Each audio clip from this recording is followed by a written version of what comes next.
Episode 2 back on the slab here for the Jagoff podcast of the NoCo Fantasy Football League. Um, Ivy, if you can hear her, she's excited about it as well. This was a pretty impressive first episode. A lot of people really, really loved this. So shout out to our league mates who have gotten kind of behind us in this. And have given us all a lot of support. I don't think we didn't necessarily hear from Sage and Casey directly in the chat, but everyone had positive things to say, which is a ton of fun. It makes it that much more interactive. But before we get into the stuff, Ryan, how are you doing this week? I am, you know what? I was doing a hell of a lot better about 2 hours ago. But we'll get into that later. We'll get into all that later. Yeah. I'm happy to be here with you today, Mr. Nick. Yeah, it's a beautiful. I'm looking out the window of a cold, gloomy Tuesday afternoon here in the Midwest. How's Raleigh treating you? I don't know where Raleigh's about 2 hours away. Charlotte is Sorry, also how's Charlotte rainy and treating you? dreary, and it's like 48 degrees. It's not great. I don't Yeah. Typical fall day. So, yeah. um, good. Well, let's get right into the meat and potatoes. We're gonna make this an efficient episode and not just ramble like we did last week. So, we're gonna hop right into the scoreboard from last week. I'll start out here. We got the Gum Munchers against the Shit Show. In your words, you were hoping the Gum Munchers, or no, excuse me, the Shit Show would edge out the Gum Munchers. And unfortunately, that wasn't the case. Surprisingly, Chase Brown had his best game of the year so far, giving Keegan really that push for a really good win. Chase Brown had 12 carries for 73 yards and a TD, and then a TD receiving. Also, some notables that did well for him was Jamar Chase. And then out of his flex, Lad McConkey did very good as well. And we can't forget of his quarterback, Bo Nix. For the shit show, Sage, his best player was Drake May, his QB. Sage did have a 0 on the board from Ferguson, held to no catches against that strong Denver defense. But his kicker really shined out. McLaughlin from Tampa Bay with 17 points, which was pretty big. Not a lot of points left on the bench for either squad, as we are really thick into those bye weeks. I think there were 6 NFL teams with byes this past week, so The um, Mageddon, what it they call it. is. It Yeah. is. It was really tough for a lot of teams, and we'll see that as we'll see that as we go through the rest of these. Um, but another victorious week for the Gum Munchers. Keegan moves to 15-1 on the year, making him still the number one team in the league. And then the in standings wise, and the shit show drops to 3-13, which now slots Sage at the bottom of the league. What do you got for our next matchup? I got a couple things to touch on for this one quickly. Major storylines for me. I see Jake Ferguson kind of going down. We were wondering Mm. if George Pickens or Jake Ferguson was going to see less work. Um, George Pickens saw 24% target share when CeeDee Lamb was out. He's now seeing 23% target share when CeeDee Lamb is in. Jake Ferguson is the one taking the hit, um, not Pickens. Yep. Kamara and Mason both looked dreadful this week. Sage is without a starting running back, essentially. David Yep. Montgomery's his only other option, which is a scary place to be. Pittman's been a real bright spot this year. I love Pittman to start the year. Ended up dropping him, so I'm a little bit salty about that. On the other side of the ball, we saw some cracks in Keegan's game here, which I think we've seen throughout, but he wasn't this week. He didn't get the performances from the guys who usually perform, and you're not seeing any depth here. He only has a solid player in McBride on his bench, but otherwise, like a lot of his generally good starting players did not perform very well. He got a little bit carried by some of the guys who weren't playing so well earlier in the year. But I think that this is a trend that we'll continue to see, and I have some data to back that up later. Beautiful, beautiful. Ryan coming in with Um, numbers as usual, yeah. but I know you're going to slide right into our second matchup. Yeah, why don't we save our matchups for last? We can go into the Dub Farmers versus Jaster Jacob. Hmm. Um, Not a great week from Casey's team. Lost 104 to 140. Jacob taking home that median win as well to bump up to 4 and 12. Casey falls to 5 and 11. Still a half game, well, I guess a full game, we call it, above. Solid game from James Cook, a real nice bounce back game. I was expecting that to happen. I've been trying to buy James Cook all year and didn't get it done. So I'm a little bit sad about that. Kittle had a nice bounce back game as well. CeeDee Lamb, even in a kind of a not so great game, shows that his floor is super great. He kept getting red zone looks, but it was like DPI after DPI. They just weren't allowing him to catch the ball. Yeah, And Riley that kind Moss. Riley Moss is the most penalized CB in the league, of, representing yeah, for the and white culture. that turned into Dallas's running back just getting all of the like red zone carries. Judkins no longer on Casey's roster, has been traded. We'll get into that later. Mhm.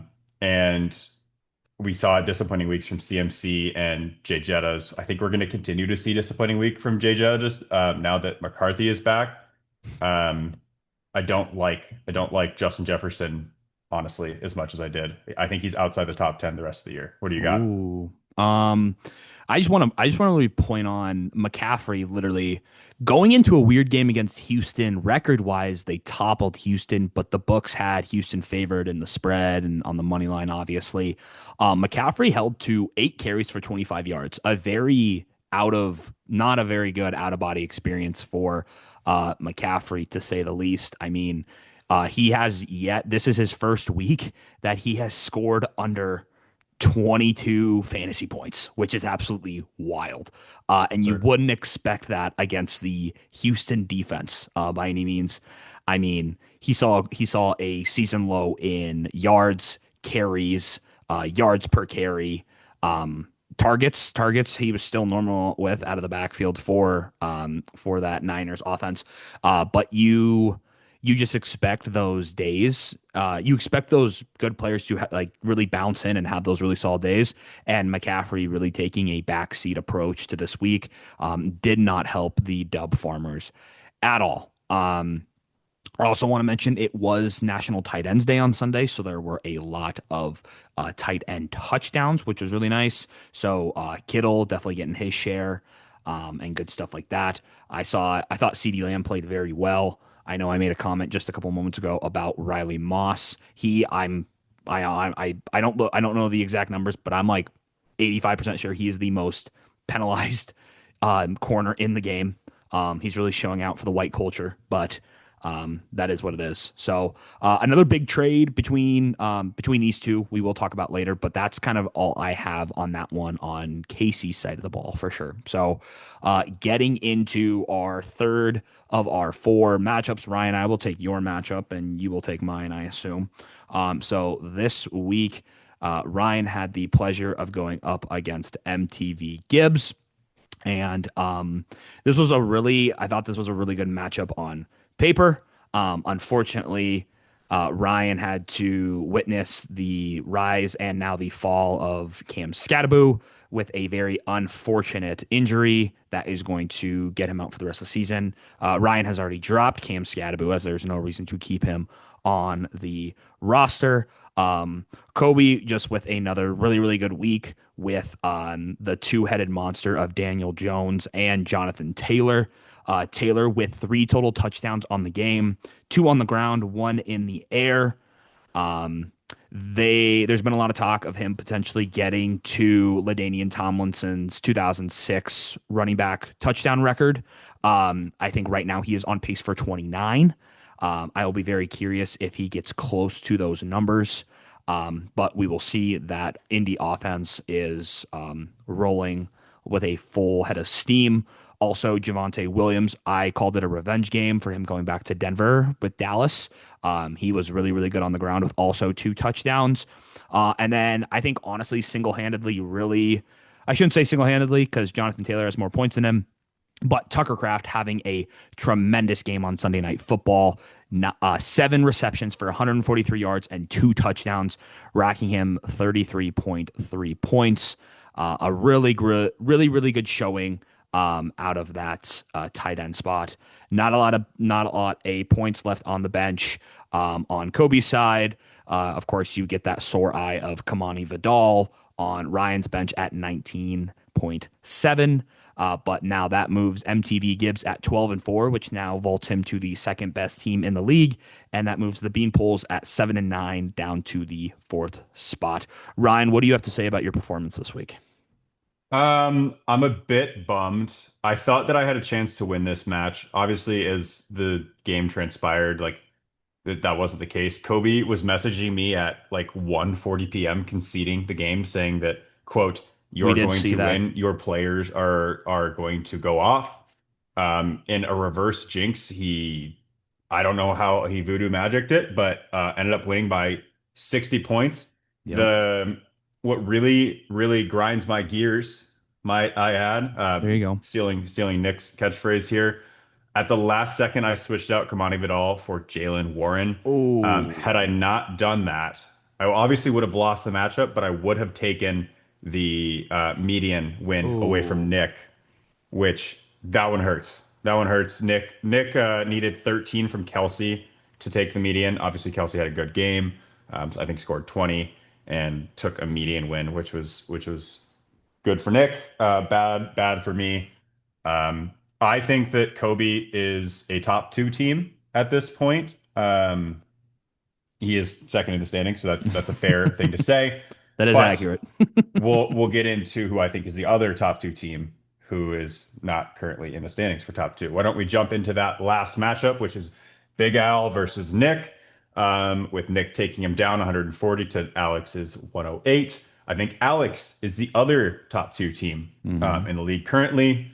He had a bye slash has that injury trouble with Lamar, but we talked about it before this game.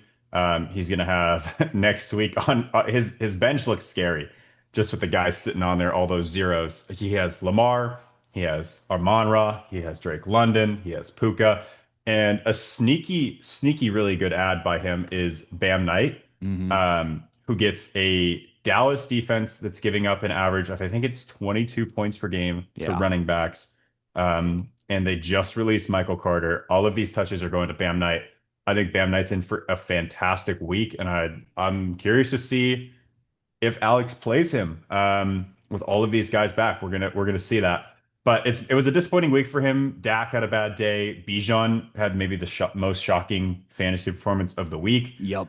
Darnell Mooney couldn't get things going, which was I thought was a sharp waiver ad. Turns out it wasn't. Rashi Rice obviously will be good. Kate Otten sucks. His tight end room sucks, but everything else on Alex's team was solid. Nick, your new tight end acquisition, Travis Kelsey, was great. Yep. TJ Hawkinson, on the other hand, was awful, and we got a Jerry Judy donut, which is unfortunate. I'm not sure if he is still He is rostered. not on my He is roster. still he's not. I think he's set up for a waiver claim, so I'm just leaving him on there because he'll be gone Perfect. regardless. Oh, perfect. Um, but yeah, I Brees didn't. Hall with a fantastic game. Derrick Henry with a fantastic game. I'm not sure if we just saw Brees Hall's ceiling, but that was really fun to watch. That passing touchdown was electric. What Yeah. do you got, Nick? Obviously at the beginning of this week, it was a completely flipped script. What kind of vaulted me to this victory was obviously Alex and I had a very big trade that we had been talking about for a couple of days. We actually shared a couple of phone calls. This was really real business. Um, in this trade, I gave up, I'd say, two of my most valuable pieces in Bucky Irving and Amon-Ra St. Brown. And in return, I got Derrick Henry, uh, Travis Kelsey, and AJ Brown for that. Of course, that fixed my tight end bug, I guess you could say, was getting now Travis Kelsey. And then Bucky Irving had been down and he had been going through his bye. So I was kind of hurting on the running back side of things. Henry having a decent day, 21 carries, 71 yards, and the two touchdowns were obviously very helpful. Baltimore really needed that win against Chicago. I think Baltimore needed that win more than Chicago needed that win. So that really helped me.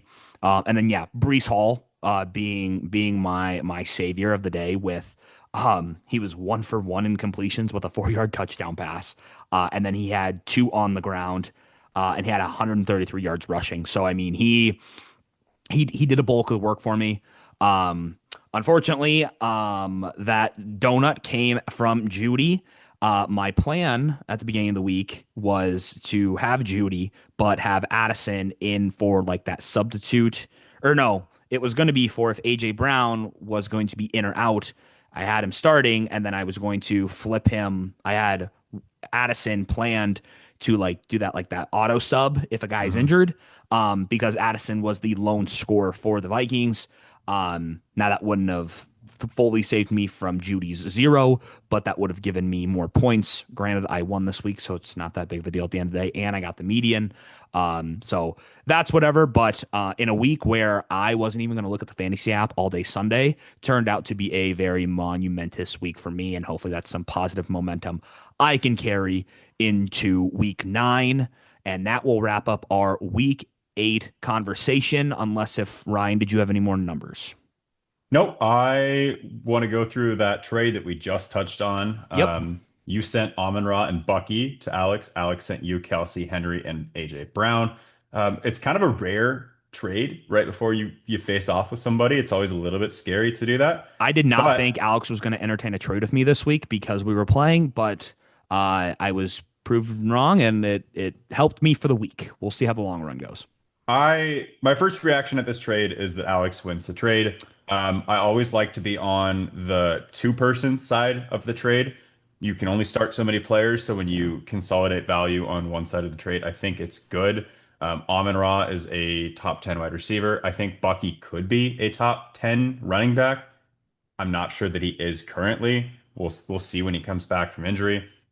Kelsey proved that he's not dead. I kind of thought that he was dead and washed. Hmm. I think Derrick Henry will only continue to get better, and I'm a little bit bearish on AJ Brown. Yeah. So that's kind of where I stand. I still think that Alex has the better value out of this, but I do think that you got three starters, Yep. and you gave up two starters. So where it lands with points per game, who knows? I know you won't be starting Jerry Judy anymore, which is a win.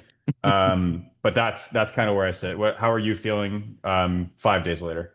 Yeah, I mean it's always you never want to give away your top two guys or your high draft picks, that's for sure. But I know where I sit in this league, and I think that's a very humbling thing to say. I know unless if I absolutely turn a corner, I am, I guess, looking to just stay out of the box down below.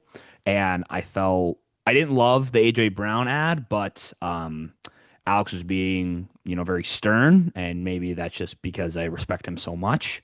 Um, um, the value was, I mean, of course, I'm getting more value because I'm getting 3 players to 2. So, and Henry's no scrub. I think when Lamar comes back, that production will go up.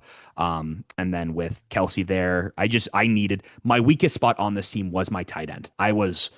I mean, my at one point I had 4 tight ends on this team between Darren Waller, David Njoku, T.J. Hawkinson, and I think Michael Mayer at one point. I mean, I was throwing shit at the wall, and hopefully something would stick. But at least that would give me more of a foundation that a player I can more rely on. And we're just gonna kind of ride it out. I'm just kind of looking to find my way into the playoffs any which way I can, and I think probably this is my safest bet, I would say. So we'll see how the weeks pertain. I know I kind of gave Alex more absolute juice to his absolute monstrous squad already. But I'm not near that part of the standing. So at that moment, that doesn't necessarily affect me directly. But we will see. So what's the All next right. trade we have to Next trade dig was into? between Jacob and Sage. Jacob got Kittle, James Cook, and Roma Dunze, and Sage got Devontae, Alvin Kamara, Michael Pittman, and Dalton Kincaid. As I said before, I generally lean towards the three being the better. Kittle was an elite tight end, still is an elite tight end. It's a little bit painful to see Sage trade him away after an injury and then a zero. I Yeah. would have loved if he traded him to me because I've been asking all year. James Cook, again, he sold low, and Roma Dunze, he sold low. Um, it's tough because they all had solid weeks. James Cook went off. I'm pretty sure Roma Dunze did solid, and George Kittle scored. Alvin Kamara, like we talked about earlier, is a dud. He probably shouldn't be. almost rostered at this point in an eight man, which is crazy to think. Pittman's been really, really good, and then Devontae has been solid. We'll see how things transpire when with Puka back. I mean, he was good when Puka was there, so I expect good things. And then Dalton Kincaid has also been solid. Um, with Alvin Kamara being essentially an afterthought, you're just trading Devontae, Pittman, and Kincaid straight up for Kittle, James Cook, and Odunze. And I lean towards the Jacob side of this trade. Yeah. And it's something I think we'll get into a little bit later, but what Jacob has done with this team at since from the beginning, I know you'll have different thoughts on it because some traits have gone his way compared for you. But I mean, Jacob did not have a good team. He did not have a good team. If you go back and look at his team back to like week probably 5 or week 6, it's a completely different team. Jacob has thrown me a lot of trades that have tried to stick. Um, Yeah, most and of them he's bad. done it with everyone, and I totally get it. Um, but and I think we still have another trade or two of his. I think one more trade of his that we will look at. But from what we've just been able to, what he's been able to kind of turn around, has been really solid. So my week this week, I'm giving him my flowers to Jacob. I know that's your thing. But this week I'm giving my flowers to Jacob for just the managerial skills that he's been able to turn around. So yeah, I like Jacob in this. I like Jacob in this trade. So we'll just see how it plays out. While we're on that topic, we might as well cover the Jacob and Casey trade that went down just a few hours ago.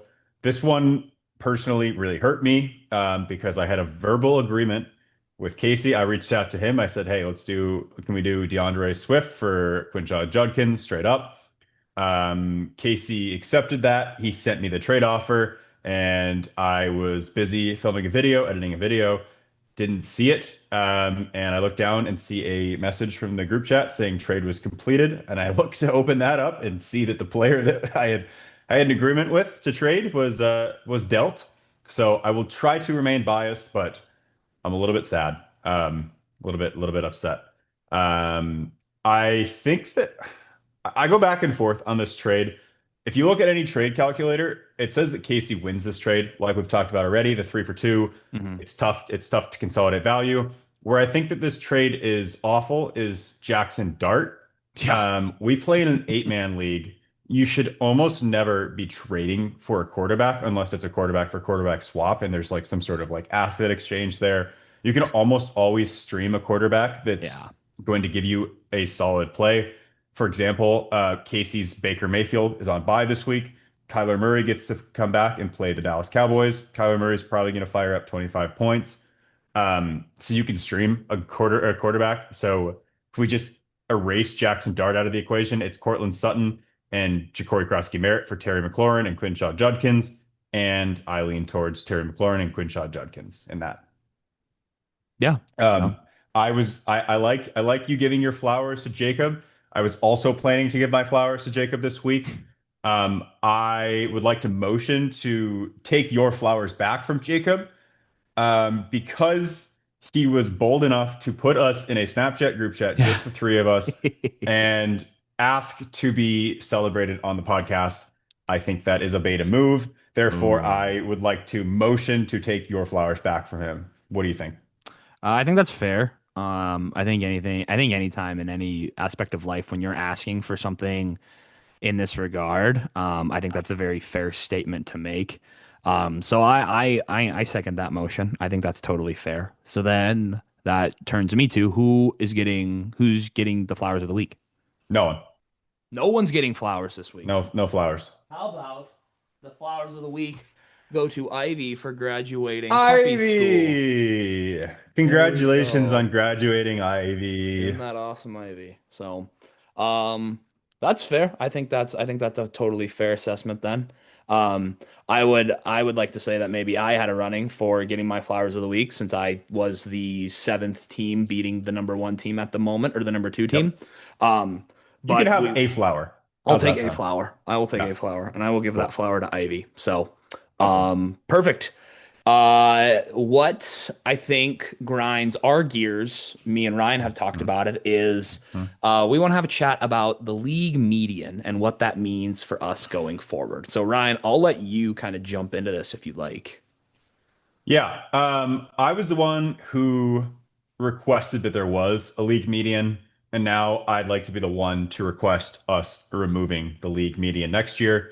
The league median is typically used to regulate the winners and the losers in a 12-man or greater league. I fell in love with it in those leagues. I thought it was awesome. And to be honest, I've fallen out of love with it. I don't think all it does, I think, is it inflates the standings. I don't think that it actually really changes a whole lot. I've gone ahead and I calculated what everybody's record would be without the median. I Right. went and hand counted this. So from top to bottom, we would have Keegan at 8-0, Kobe at 6-2, Alex at 5-3, I would be 4-4, Jacob would be 3-5, Nick would be 3-5, Sage would be 2-6, and Casey would be 1-7. Um, Going on that, there's some underlying metrics here that I wanted to dive into. Obviously, we can see the big gaps in points allowed versus points scored. So I created a metric called the expected luck, which is basically it's your expected points allowed versus your actual points allowed. And we see some major trends here. Keegan has gotten plus 142 expected luck points, um, which is absurd. And Nick, you've actually got the least luck points. You have a negative 128 luck points. Casey also down there in the What? cellar with you, 114 luck points. So going off of that, I wanted to see, okay, taking these numbers, what would happen if this was all regulated and we took luck out of the equation? So we have this metric called the all play win percentage, which it's your weekly total scores each week. You count how many of the other seven teams scored, um, and you divide that by seven. So it's a measure of how you're good you are, independent of schedule. Hmm. Um, so Keegan would be expected to win about six times. He would be 6-2. Jake would be about 5-3. Alex would be about 5-3. I'd be about 500. Casey would actually be about 500. Nick, you win 3.5 games. Jacob would win 2.5 games, and Sage would win 2 games. So by this metric, Keegan actually has two more wins than he should based on luck. He's gained 1.71 wins based on luck. Casey is getting absolutely shafted. He's lost 2.5 wins based on luck, which I think is absurd. He has lost Everybody else, wins. yeah. So well, he's lost 2.57 games based on luck, essentially. Correct. Okay. Um, and Kobe has gained almost an entire win based on luck. So those are my big takeaways. I think that next year we should abolish the median. Not to mention they kind of inflated the overall stats from the league. That's less of a concern, but they don't exactly change a ton. And I think that they have kind of stretch the standings, whereas like it makes it harder for the bottom dogs to get to the top, and it's easier for the top dogs to stay on top. I just don't think it works well in an 8-man league. What are your thoughts? Yeah, I mean, I can bitch and moan because I'm 6-10, and that makes me look way worse on the totem pole. Um, but no, I've never loved the median, even back when it got introduced to in our league. I think we just have too small of a league, like you mentioned. It's Yeah. really good for those 12 plus man leagues because it's kind of a better defiant. But I've truthfully just never been on the right side of it because I mean, you have an opponent that you two are having a shit week. Like both you guys are just going through it, and it's like it's a really, really low number. And but the other rest of the league has, their normal weeks and guys really pop off. and you get the win, but you it's basically a wash because you don't hit that median line, and it's kind of a stalemate in my opinion at the end of the day. So that's how I've kind of thought about it, just because I've just been on that side of the ball, Yeah. unfortunately, and that's just how it goes. But no, I know you and me have talked about this off air and over text and via Snapchat quite a bit, but yeah, I've never been a fan of the median. So maybe after we get done as independent league mates talking about punishments, we can also finish talking about removing the median. And I think that moves us perfectly into our last segment about the punishment scandal that's going on in our league. Hmm. I know we're having a hard time either settling in on a punishment or a degree of what punishments are going to be taken into effect. Um, and I know you're closer in that regard of knowing what's kind of going on. Not that I don't, but what's your? I know you and me have talked about it, but what's your opinion on the punishment matter? Do we need to pick everything right away and pick it before week one of the NFL season? Do we spin a wheel at the end of the year like we've done in the past? Does the winner choose? What do you think?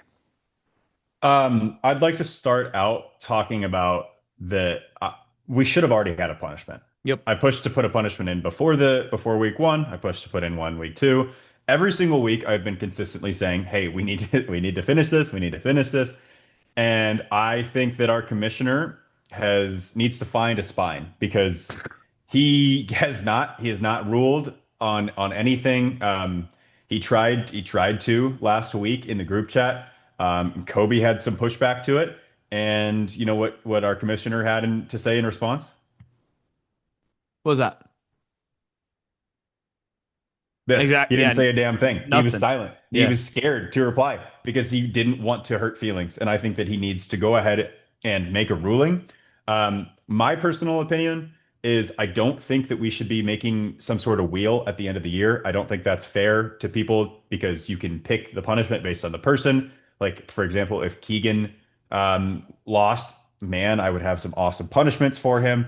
But if somebody like normal like you lost, I probably wouldn't do anything crazy. And that's biased. I don't think it should be biased. So if we were going to do a wheel, I think the wheel should have been picked and finalized before week one, before anything happened.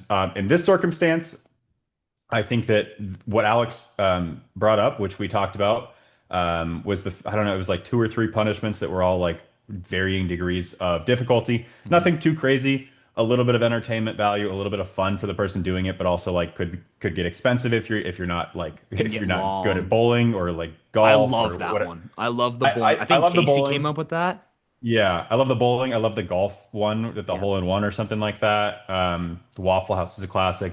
I think that there should be like three to five of these like generally like not crazy punishments, Hmm. and that should be the punishment of this year. And I think the winner should get to choose what the loser has to do. I think we're too far gone to do some sort of wheel. I know Kobe's a little bit sad about that because he had to do the wheel, but it Yeah. is week nine and we don't have anything. So I think we're too far gone on that. As I was saying, we're halfway through this season, truthfully.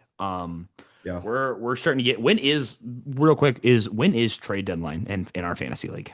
I don't know. I can check the I was about to say, settings. as you're checking that, I would also like to say, I asked our league mates to give me some name options since my name of my team, the guy who is it designed after, has been traded away. The only person who was generous enough to even offer up an opinion was Sage. So I want to thank everyone in participating in that realm. And with that being said, I will be collecting a name at another time at an undisclosed date. So So is Sage's name not good enough for you? no, because well, one, I wanted more options. So I was kind What of was the option? I don't even fucking remember. Like it was something Is it with that like bad? I thought it was something with like tight end Uh, tight end tushes or fucking some oh, that's shit. great. Like I don't Okay, know. perfect, But yeah, perfect. that was just disappointing. So that's just something that we'll have to talk about. But I digress. What Did if you it's get a smelling the breeze and the flowers? Oh, yeah. That's my suggestion. Yeah. Trade deadline is week 14 for you. Okay, so that's in We about a got some time. month now, Yeah. little more, a little less. So, Yeah. um, yeah, this was a good episode. Do we want to touch on anything else? No? I don't think I have anything. Something I kind of missed earlier. Part of this slander is I think that Alex is a top two team. I think Kobe's a top two team. Hmm. I think Keegan's team has overperformed. I think it's due for regression. 3 of the first 4 weeks, he played a team and beat a team who didn't score 100 points. That's Ooh. part of the reason that he is 15-1. Part of the reason his no median score is 8-0. He's had the best schedule luck. He's had the least points against by well over 130 points. I've had the Um, worst schedule luck. Would you agree? you and Casey. Casey losing 2.5 wins to luck is absolutely absurd. I'm going to plant my flag right now. I think Keegan secures himself a my AirPods just died. I think Keegan secures himself a bye, but loses in the first round of the playoffs. Oh, That is my take, and we'll see if it's right or not. But I genuinely stand by it. I do think that he's due for. all right. That's fair. So, to our league mates, we appreciate you listening. This will go up hopefully relatively soon. Hopefully this evening, if I can make it through the evening with my crazy dog. Unless if I want to give this to Ryan, but this is going to be way too big of a file, so it'll go up fine. So, we appreciate every of you tapping in and listening to this week's episode. We got another exciting week. Get ready. Don't forget those waivers, and we will see you on the other side.